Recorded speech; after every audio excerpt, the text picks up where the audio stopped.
A rotina constitui o nosso dia a dia e determina as nossas atividades. Ela é companheira desde a hora de acordar até o momento em que deitamos a cabeça no travesseiro mais uma vez. Tão importante quanto manter uma rotina para melhor organizar a nossa vida é dar uma pausa nas tarefas e obrigações, garantindo assim um alívio para a mente. Inevitavelmente, a rotina é uma das mais importantes partes de nossas vidas. Quem cria a sua tende a realizar as mesmas tarefas e a seguir os mesmos horários, dia após dia. Acordar sempre na mesma hora, consumir sempre os mesmos alimentos ou realizar exercícios toda a semana. Cada pessoa possui hábitos distintos que acabam por caracterizar suas vidas. Entretanto, a correria do dia a dia necessita de uma pausa para manter a qualidade de vida. Para a saúde mental é muito importante tu dar uma pausa. Não precisa ser, às vezes, uma pausa muito longa, não precisa ser 30 dias corridos. 10 dias já são suficientes, né? Que tu saia da tua atividade normal, por mais apaixonado que tu seja pela tua atividade, é importante dar uma parada de uma semana, 10 dias. Estudos mostram que pessoas que trabalham mais de 48 horas semanais, por 3 anos sem tirar férias, acabam com graves transtornos. Então, assim, é muito importante tu poder dar uma saída, de preferência, e fazer uma atividade que tu não estava acostumado, para um outro lugar, que tu saia do teu ambiente, né? Isso é bem importante para todo mundo, para todo trabalhador, para os estudantes também é importante, né? A advogada Darlane Paz não abre mão de tirar suas férias todos os anos. Ela comenta como sua profissão é afetada pelo estresse diário e como repousar é fundamental para a sua saúde mental. Eu não entendo de outras áreas, porque eu não atuo em outra área, assim, mas na área do direito, a gente vive em constantes conflitos, tu vive o problema dos outros, tu tem que entrar para dentro do problema dos outros para te poder entender, para te poder saber o que eles estão pensando, para entender o que eles querem e para te atingir o objetivo também. Então, assim, é estressante às vezes, é cansativo, tu te envolve, às vezes, mesmo que tu não queira, tu acaba te envolvendo. Então, fica bem complicado, assim, ó, se tu não tiver um descanso, tu tem que... Eu tenho por costume, sexta-feira, às 6 horas, eu fecho o escritório. E eu só volto a trabalhar segunda. Eu só levo o processo para casa para trabalhar se for algo muitíssimo importante que eu não fiz ainda, que eu não posso perder o prazo. Levantar cedo todas as manhãs, tomar um banho, saborear o café da manhã e ir trabalhar. O ritual costumeiro de Maurício Grassel não sofre mudanças, a menos que o período seja de férias. Viajar virou prioridade. A atividade, que antes era esquecida, hoje é costume para o assistente administrativo, que aproveita cada oportunidade de folga para arejar a mente. Eu acho importante porque tu volta para o teu círculo de amigos, para a tua rede social, digamos assim.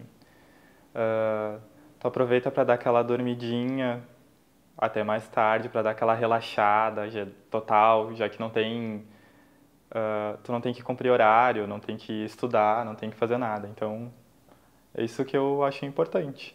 Depois de um bom descanso, vem o retorno à vida normal. A psicóloga Angélica Marmit explica como que devemos agir na hora de recomeçar a rotina. Tem pessoas que têm até depressão pós-férias, né? Porque é difícil às vezes voltar para a realidade. Muita gente sofre disso e sofre umas quantas semanas até conseguir entrar na rotina de novo. Então, assim, o que é importante? Se a pessoa foi viajar, é importante que ela volte um pouquinho, uns dias antes para casa. Que ela comece a se organizar nesse período, assim, onde como vai ser a rotina, deixar coisas arrumadas, né? Não chegou hoje, amanhã eu volto a trabalhar. Não, volta um pouquinho antes, curte o ambiente da casa, organiza o que tem que organizar e aí volta a trabalhar.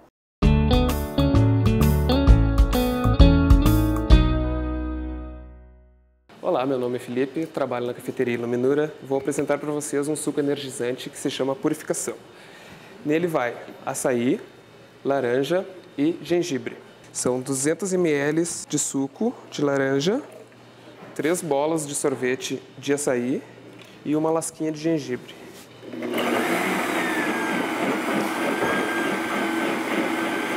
Bom, minha dica é tomar cuidado para não consumir com excesso o açaí, por ele conter extrato de guaraná, ele contém muito açúcar.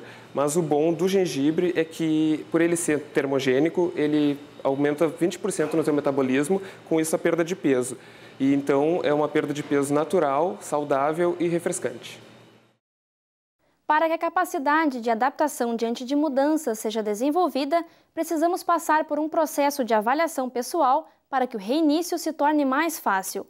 O Saudável conversou com o psiquiatra Alex Rezende Terra, que explica as diferentes reações diante de determinadas situações e como lidar com elas.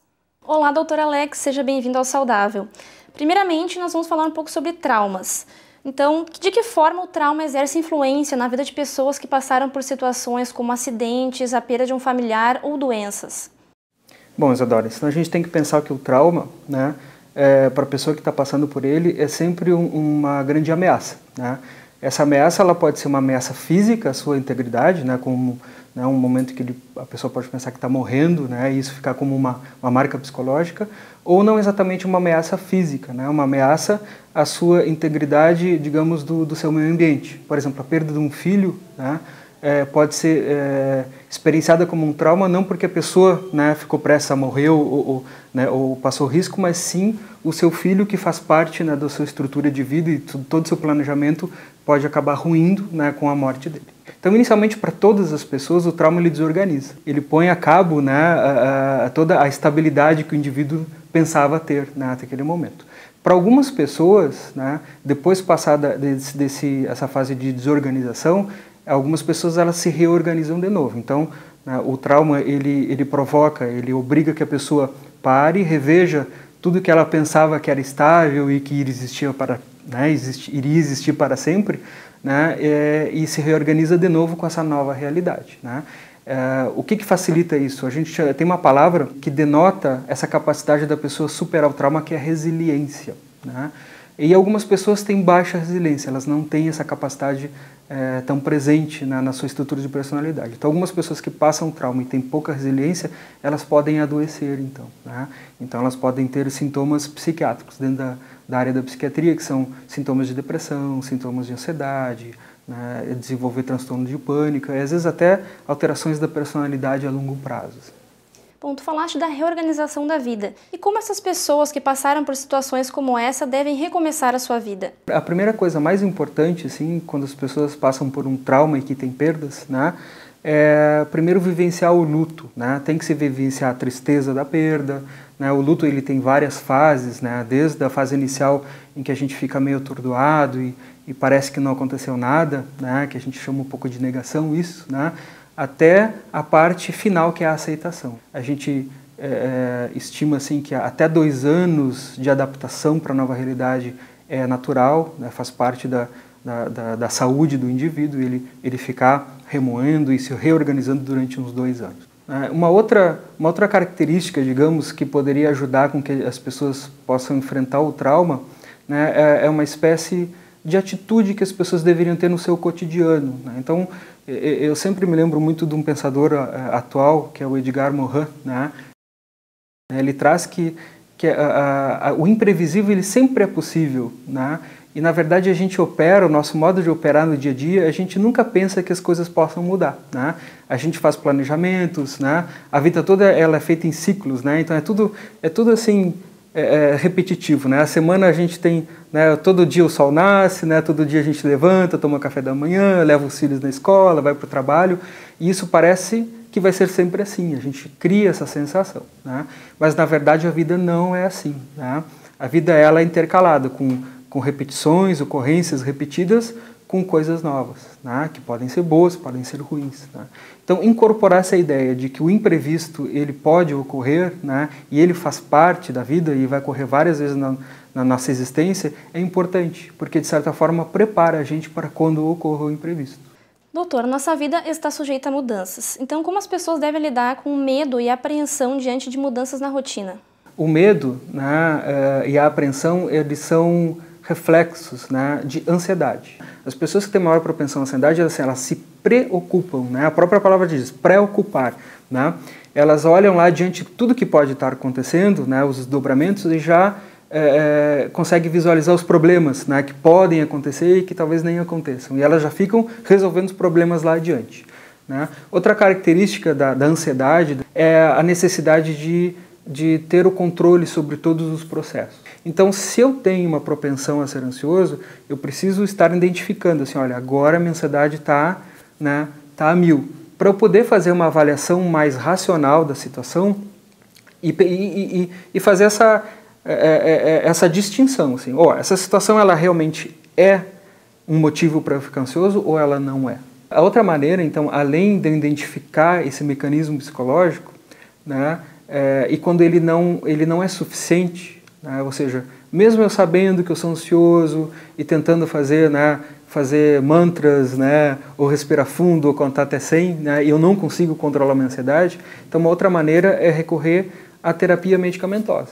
Então, a terapia medicamentosa e psicológica. Então, a psicológica ela aprofunda esses mecanismos, né, que uma pessoa pode criar de defesa, e a medicação ela vai diminuir a reação do cérebro, né? Então, o cérebro ele vai reagir com menos ansiedade em relação às situações do cotidiano. Existe a crença de que manter uma rotina facilita a tranquilidade do dia a dia. E para a saúde mental, o que é melhor? Se permitir mudar de vez em quando ou fazer sempre as mesmas atividades? Aí eu vou invocar de novo o Morin, né? O Morin ele fala, né, ele traz um grande questionamento do nosso modo de pensamento atual, né? Que é assim, ou eu tenho isso ou aquilo, né? É o pensamento ou, né? Que exclui. Então, ou eu sou uma pessoa que faço rotina, ou eu sou uma pessoa, né, que detesto rotina e só quero novidades, né? E ele traz um grande questionamento quando ele percebe que o mundo, o universo, né, a natureza, ela não funciona nessa lógica de ou. O saudável é equilibrar, né, essas duas tipos de realidade na minha vida. A rotina é importante, por quê? Porque ela me dá estabilidade. E a novidade, ela traz exatamente o novo, né? Ou seja, eu consigo crescer, eu só vou conseguir crescer e me aprimorar e melhorar, né, e conseguir me superar se eu introduzo o novo na minha vida. Então, doutor, muito obrigada pela participação no programa. Eu que agradeço. Esta edição do Saudável fica por aqui. Até a próxima!